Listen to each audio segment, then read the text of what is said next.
GeM செய்திகளுக்காக நான் உங்கள் ஸ்னேகா. இந்திய நேரப்படி காலை 8:30 மணி செய்திகள். முதலில் ஜெம் தலைப்பு செய்திகளை காணலாம். சிறப்பு தீவிர வாக்காளர் திருத்தத்திற்கு தடை விதிக்க கோரி திமுக அமைப்பு செயலாளர் RS பாரதி உச்சநீதிமன்றத்தில் மனு. தமிழ்நாட்டில் தேர்தல் நடக்க சில மாதங்களே உள்ள நிலையில் SIR நடவடிக்கை ஏற்க முடியாது என மனுவில் அறிவிப்பு.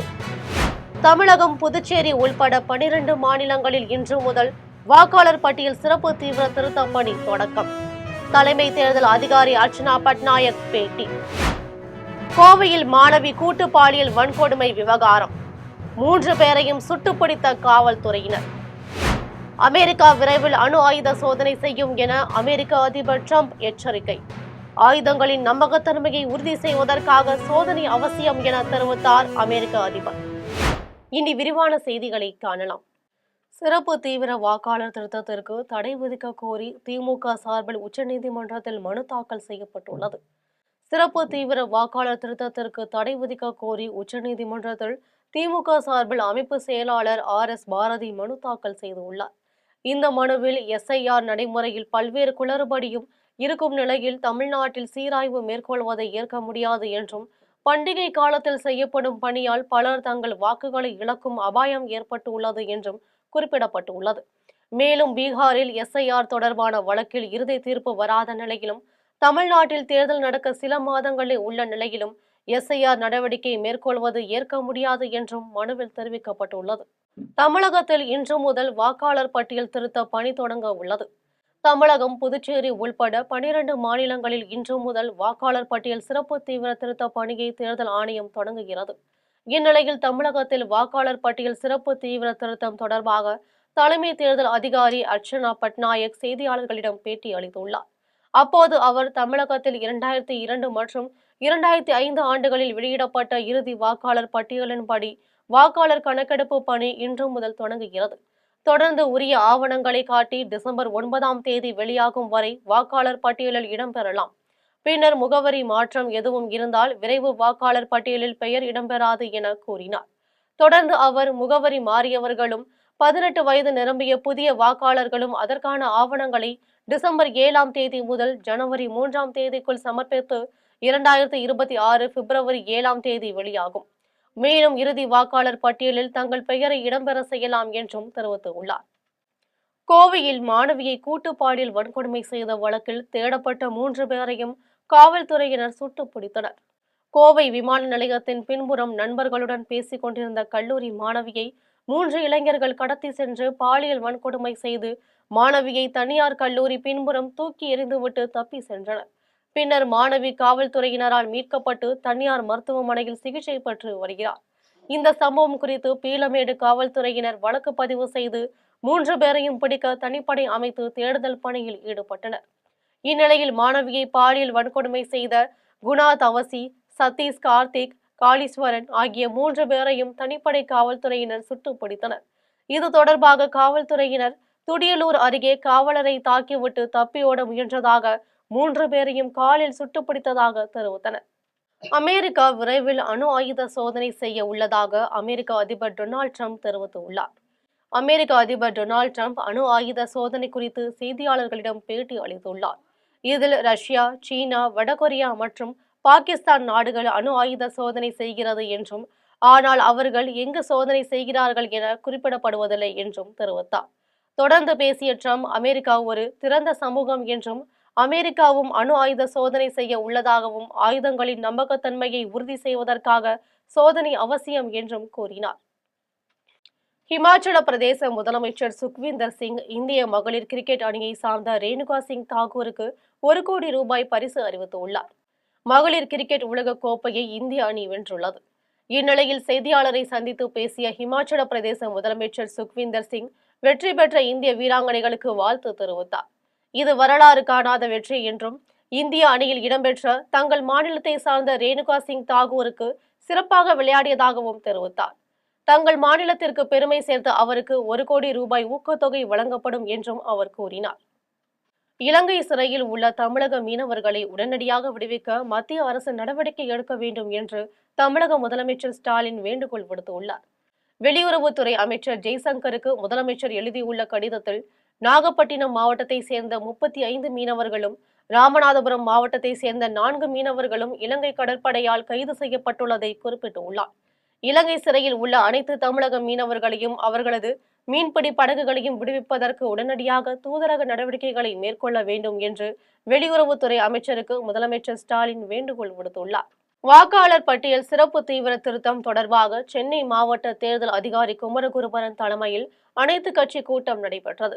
சென்னை மாநகராட்சி கட்டடத்தில் நடைபெற்ற கூட்டத்தில் திமுக, காங்கிரஸ், இடதுசாரி கட்சிகள், அதிமுக, பாஜக, ஆம் ஆத்மி ஆகிய அரசியல் கட்சிகளின் நிர்வாகிகள் பங்கேற்றனர். 16 சட்டமன்ற தொகுதிகளிலும் வீடு வீடாக தேர்தல் அதிகாரிகள், அலுவலர்கள் மேற்கொள்ள இருக்கும் பணிகள் குறித்து இதில் விவரிக்கப்பட்டது.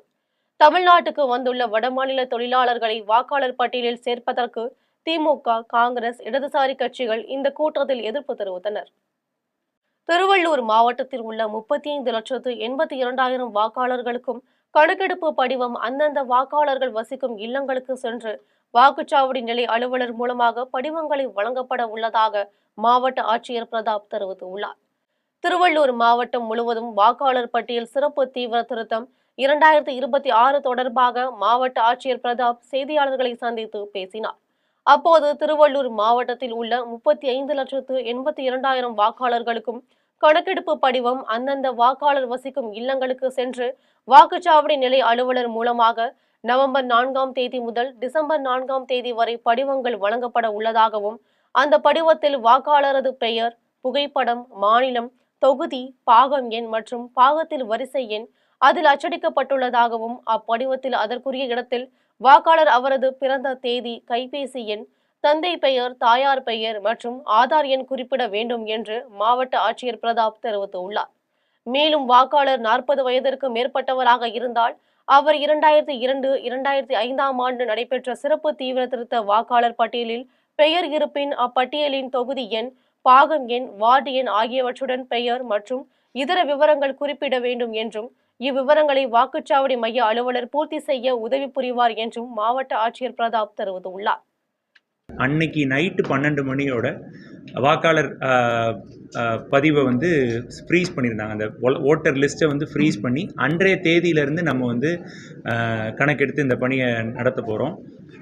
இதுக்கு வாக்காளர்கள் அடிப்படை தேதி, எப்போவுமே நம்ம அடிப்படை தேதி வச்சுருப்போம், 18 வயது பூர்த்தி அடைகிற தேதி அப்படிங்கிறது. இந்த வாக்காளர் தீவிர திருத்தத்துக்கு 1/1/2026 1 ஜனவரி 2026 அதுதான் க்ரூஷியல் டேட் அப்படின்னு சொல்லுவோம். நம்ம ஆதார டேட்டா நம்ம வச்சுருக்க போகிறோம்.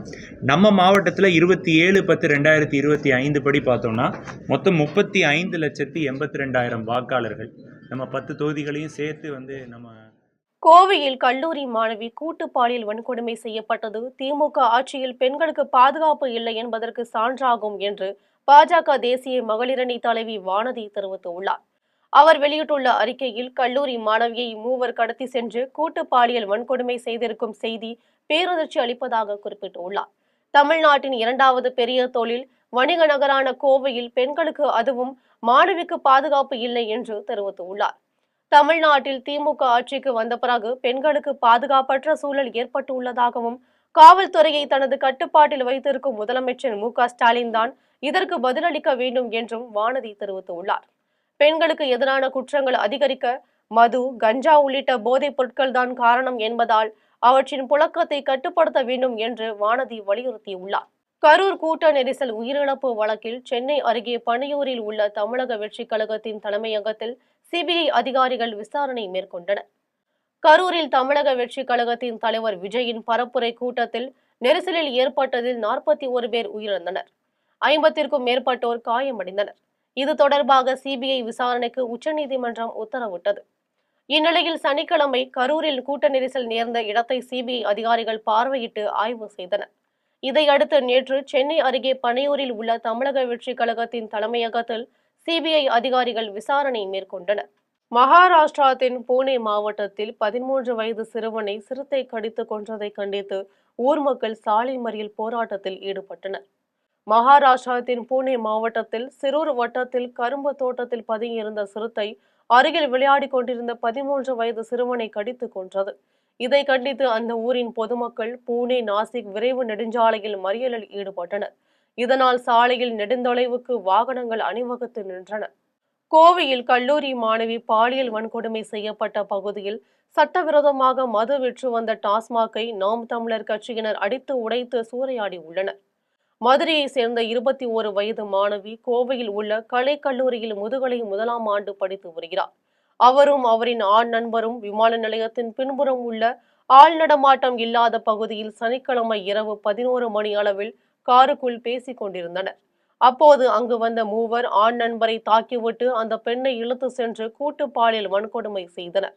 காயமடைந்த ஆண் நண்பர் மயக்கம் தெளிந்து இது குறித்து செல்பேசியில் தெரிவித்த பின் விரைந்து வந்த காவல்துறையினர் அவரை மீட்டு மருத்துவமனையில் சேர்த்தனர்.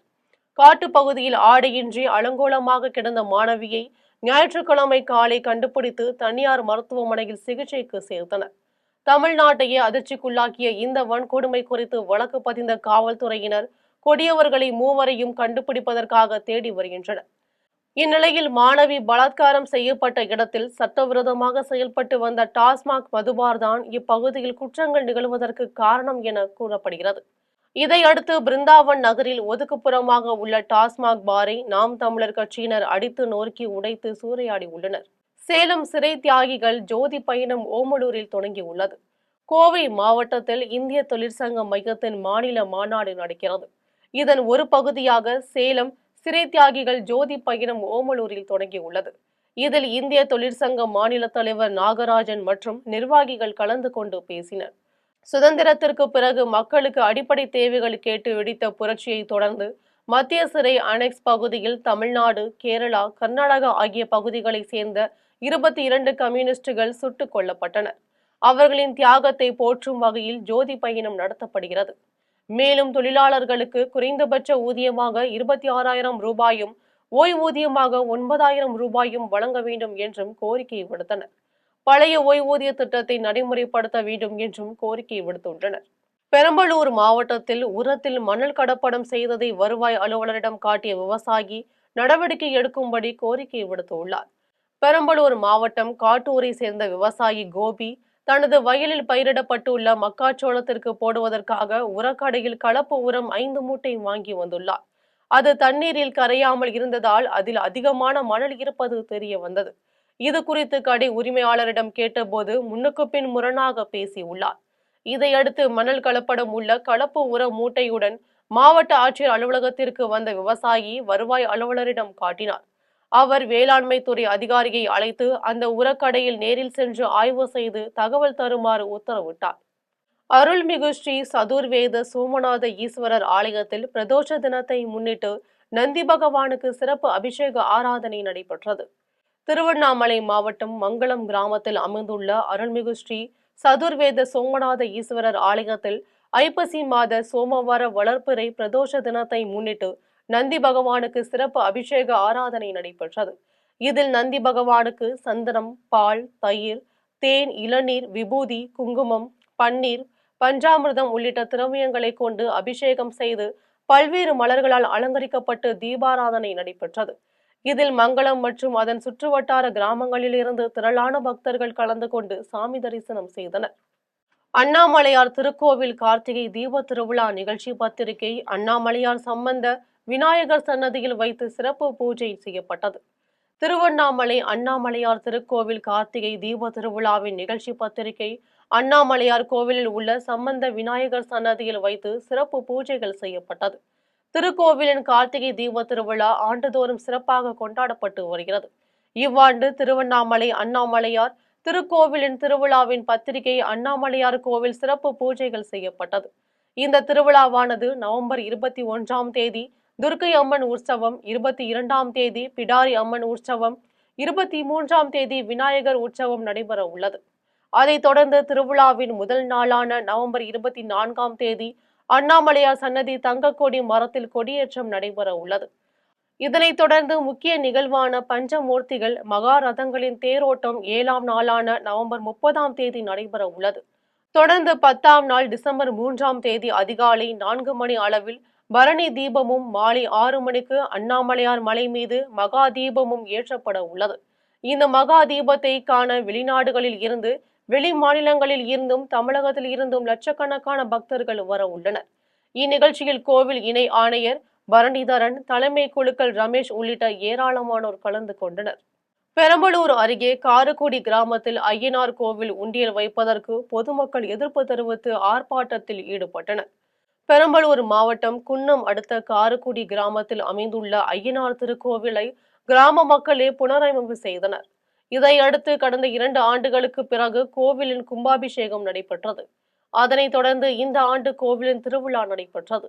இந்நிலையில் கோவிலின் வளர்ச்சியை கண்ட இந்து சமய அறநிலையத்துறையினர் தலையிட்டு கோவில் கடந்த 1973ஆம் ஆண்டு முதல் இந்து சமய அறநிலையத்துறைக்கு சொந்தமானது என்றும் இதனால் உண்டியல் கண்டிப்பாக வைக்க வேண்டும் என்றும் தெரிவித்திருந்தனர்.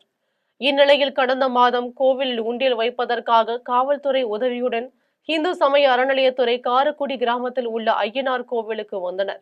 அப்போது இதற்கு எதிர்ப்பு தெரிவிக்கும் வகையில் கிராம மக்கள் மண்ணெண்ணெய் கேனுடன் கோவிலின் முன்பு திரண்டு ஆர்ப்பாட்டத்தில் ஈடுபட்டனர். அப்போது சம்பவ இடத்திற்கு வந்த கோட்டாட்சியர் வருங்காலத்தில் கிராம மக்களிடையே கலந்தாலோசித்து பின்னரே கோவிலில் உண்டியல் வைக்கப்படும் என உறுதியளித்து தற்போது உண்டியல் வைக்கும் பிரச்சனையை இந்து சமய அறநிலையத்துறையினர் கைவிட்டனர். இதனால் அனைவரும் கலைந்து சென்றனர். இந்நிலையில் இன்று தகவல் ஏதும் தெரிவிக்காமல் 100க்கும் மேற்பட்ட காவல்துறையினர் காரக்குடி கிராமத்தில் குவிக்கப்பட்டு இந்து சமய அறநிலையத்துறையினர் உண்டியல் வைக்கும் பணியில் ஈடுபட்டனர். இதற்கு எதிர்ப்பு தெரிவித்த 50க்கும் மேற்பட்ட பெண்களை காவல்துறையினர் வாகனத்தில் ஏற்றி சென்று தனியார் மண்டபத்தில் அடைத்தனர். மதுராந்தகம் அருகே மேல்மருவத்தூர் அச்சிறுபாக்கம் நெடுஞ்சாலையில் கட்டுப்பாடு இல்லாமல் சுற்றித் திரியும் மாடுகளால் விபத்தில் சிக்குவதாக இருசக்கர வாகன ஓட்டிகள் வேதனை தெரிவிக்கின்றனர். செங்கல்பட்டு மாவட்டம் மதுராந்தகம் சுற்றுவட்டார பகுதிகளிலிருந்து மேய்ச்சலுக்காக செல்லும் மாடுகள் கட்டுப்பாடு இல்லாமல் சாலையில் செல்வதால் இருசக்கர வாகன ஓட்டிகள் அவதிக்குள்ளாகி வருகின்றனர். குறிப்பாக மேல்மருவத்தூர் அச்சிறுபாக்கம் சாலையில் இரவு நேரங்களில் கால்நடைகள் உறங்குவதால் இருசக்கர வாகன ஓட்டிகள் அடிக்கடி கால்நடைகள் மீது மோதி விபத்திற்குள்ளாகின்றனர். இந்நிலையில் இதுகுறித்து செங்கல்பட்டு மாவட்ட நிர்வாகம் கால்நடை உரிமையாளர்கள் மீது உரிய நடவடிக்கையை மேற்கொள்ள வேண்டும் என வாகன ஓட்டுநர்கள் மற்றும் சமூக ஆர்வலர்கள் கோரிக்கை விடுத்துள்ளனர். மதுரை கீழமாத்தூர் அருள்மிகு உமா மகேஸ்வரி மணிகண்டேஸ்வரர் சிவாலயத்தில் ஐப்பசி மாத வளர்ப்பறை பிரதோஷ விழா சிறப்பாக நடைபெற்றது. மதுரை மாவட்டம் கீழமாத்தூர் அருள்மிகு உமா மகேஸ்வரி மணிகண்டேஸ்வரர் சிவாலயத்தில் ஐப்பசி மாத வளர்ப்பறை பிரதோஷ விழா நடைபெற்றது. விழாவை ஒட்டி நந்தி பகவானுக்கு பால், தயிர், வெண்ணெய், சந்தனம், பன்னீர், இளநீர், மஞ்சள் பொடி, மாப்பொடி, திரவிய பொடி உள்ளிட்ட பல்வேறு அபிஷேகங்கள் செய்யப்பட்டு தீபாராதனை காண்பிக்கப்பட்டது. தொடர்ந்து சுவாமியும் அம்பாளும் திருக்கோவில் உட்பிரகாரத்தில் வலம் வந்து பக்தர்களுக்கு அருள் பாலித்தனர். அப்போது ஓம் நமச்சிவாயா, ஓம் நமச்சிவாயா என்று பக்தர்கள் மனமுருக வேண்டினர். தொடர்ந்து தீபாராதனை காட்டப்பட்டு பிரசாதம் வழங்கப்பட்டது. இதில் திரளான பக்தர்கள் ஏராளமானோர் கலந்து கொண்டு சாமி தரிசனம் செய்தனர். நாகப்பட்டினம் அருகே வெளிநாட்டிற்கு அழைத்து செல்வதாக கூறி 12 லட்சம் பணம் வாங்கிக் கொண்டு வெளிநாட்டிற்கு அழைத்து செல்லாமல் ஏமாற்றியதாக கூறி வாலிபர் உயிர் மாய்க்க முயற்சி செய்ததால் பரபரப்பு ஏற்பட்டது. நாகப்பட்டினம் மாவட்டம் கீழ்வேலூர் தாலுகா திருப்பூண்டி கிழக்கு காமேஸ்வரம் பகுதியை சேர்ந்தவர் ராஜேந்திரன் மகன் மணிகண்டன். இவர் வெளிநாடு செல்வதற்கு தஞ்சை மாவட்டம் பட்டுக்கோட்டை அருகே உள்ள செராங்குடி கிராமத்தை சேர்ந்த பெரியசாமி மற்றும் சேலம் பகுதியை சேர்ந்த ராஜா ரகுமான் ஆகியோரிடத்தில் ரூபாய் 12 லட்சம் பணம் கட்டியதாக கூறப்படுகிறது. இந்த நிலையில் பணத்தை பெற்றுக்கொண்டு வெளிநாடு அனுப்பாமலும் இவர் கொடுத்த பணத்தை திருப்பி தராமலும் ஏமாற்றியதால் விரக்தி அடைந்த மணிகண்டன் விஷம் அருந்திய நிலையில் ஆபத்தான நிலையில் பட்டுக்கோட்டை தனியார் மருத்துவமனையில் அனுமதிக்கப்பட்டு அங்கு அவருக்கு தீவிர சிகிச்சை அளிக்கப்பட்டு வருகிறது. இந்த நிலையில் வெளிநாடு அழைத்து செல்வதாக கூறி தனது மகனை ஏமாற்றியவர்கள் மீது நடவடிக்கை எடுக்கவும் அந்த பணத்தை பெற்று தரவும் என்று மணிகண்டனின் தாய் காத்தாயி கோரிக்கை வைத்துள்ளார். இது குறித்து மதுக்கூர் போலீசார் வழக்கு பதிவு செய்து விசாரணை மேற்கொண்டு வருகின்றனர். ரகுமான் சேலத்தில் ராஜா ரகுமான் ராம் அப்படிங்கிறவர் வந்து நான் உடனே பணத்தை கட்டுங்க நான் அனுப்பிடுறேன் அப்படின்ட்டு 12 லட்சத்தை அவர்கிட்ட பணம் கட்டியாச்சு. கட்டி இந்த அனுப்புகிறேன் அந்த அனுப்புகிறேன்னு என் பிள்ளையும் கோயம்புத்தூர் கம்மியாக இருந்துட்டு இருந்தவன் அவனும் வந்து 1 வருஷமா வீட்டில் உட்காந்துட்டான். இந்த அனுப்புகிறேன் அந்த அனுப்புகிறேன் இந்த அனுப்புகிறேன்னு இப்படியே சொல்லி உடனே ஒரு பாஸ்போர்ட் அனுப்புகிறேன்னு சொல்லி ஏதாவது பண்ணி இந்த அனுப்புகிறாங்க. வியட்நாமில் போய் கொஞ்சம் 2 மாதம் வச்சுட்டாங்க. பொன்னேரி சுற்றுவட்டார பகுதிகளில் மோந்தா புயல் காரணமாக 1000 ஏக்கரில் சாகுபடி செய்துள்ள நெற்பயிர்கள் சேதமடைந்துள்ளதற்கு இழப்பீடு வழங்க வேண்டும் என விவசாயிகள் கோரிக்கை விடுத்துள்ளனர். மோந்தா புயல் காரணமாக பொன்னேரி சுற்றுவட்டார பகுதிகளில் 2 வாரங்களுக்கு முன்பு ஆரணி ஆற்றில் வெள்ளம் பெருக்கெடுத்து ஓடியது. இந்நிலையில் பொன்னேரி, கொடூர், தடம்பெரும்பாக்கம் உள்ளிட்ட பல பகுதிகளிலிருந்து வெளியேறும் மழைநீர் KN கண்டிகை, BN கண்டிகை, ஆலாடு, சிவபுரம், லட்சுமிபுரம், ஏரி கால்வாய் உள்ளிட்ட பாசன கால்வாய் வழியாக விவசாய நிலத்தில் சென்று ஆரணி ஆற்றில் கலக்கின்றன. அவ்வாறு செல்லும் மழைநீர் செல்ல வழி இல்லாமலும் ஏரி கால்வாய், பாசன கால்வாய் ஆக்கிரமிப்புகளாலும் மழைநீர் வெளியேறாமல் கடந்த 10 நாட்களாக நெற்பயிரில் மழைநீர் தேங்கியுள்ளது. இதனால் 1000 ஏக்கரில் நெற்பயிர்கள் அழுகிவிட்டதாக விவசாயிகள் வேதனை தெரிவித்துள்ளனர். மேலும் மழைநீர் கால்வாய் ஆக்கிரமிப்புகளை அகற்ற நடவடிக்கை எடுக்க வேண்டும் எனவும், நெற்பயிர் சேதங்களுக்கு இழப்பீடு வழங்க வேண்டும் எனவும் வேளாண் துறை அதிகாரிகளிடம் விவசாயிகள் கோரிக்கை வைத்தனர். இதேபோன்று மழைக்காலங்களில் சாலைகளில் ஏற்பட்ட அரிப்பு, பள்ளங்களை சரி செய்ய வேண்டும் என நெடுஞ்சாலைத்துறையினருக்கும் விவசாயிகள் கோரிக்கை விடுத்தனர். மீண்டும் தலைப்புச் செய்திகள். சிறப்பு தீவிர வாக்காளர் திருத்தத்திற்கு தடை விதிக்க கோரி திமுக அமைப்பு செயலாளர் RS பாரதி உச்சநீதிமன்றத்தில் மனு. தமிழ்நாட்டில் தேர்தல் நடக்க சில மாதங்களே உள்ள நிலையில் SIR நடவடிக்கை ஏற்க முடியாது என மனுவில் அறிவிப்பு. தமிழகம், புதுச்சேரி உள்பட 12 மாநிலங்களில் இன்று முதல் வாக்காளர் பட்டியல் சிறப்பு தீவிர திருத்த பணி தொடக்கம். தலைமை தேர்தல் அதிகாரி அர்ச்சனா பட்நாயக் பேட்டி. கோவையில் மாணவி கூட்டு பாலியல் வன்கொடுமை விவகாரம், 3 பேரையும் சுட்டுப்பிடித்த காவல்துறையினர். அமெரிக்கா விரைவில் அணு ஆயுத சோதனை செய்யும் என அமெரிக்க அதிபர் டிரம்ப் எச்சரிக்கை. ஆயுதங்களின் நம்பகத்தன்மையை உறுதி செய்வதற்காக சோதனை அவசியம் என தெரிவித்தார் அமெரிக்க அதிபர். இத்துடன் செய்திகள் நிறைவடைகின்றன. மீண்டும் செய்திகள் மதியம் 1:30 மணிக்கு. உடனுக்குடன் செய்திகளை காண GemLive.tv என்ற இணையதளத்தில் இணைந்திருங்கள். நன்றி, வணக்கம்.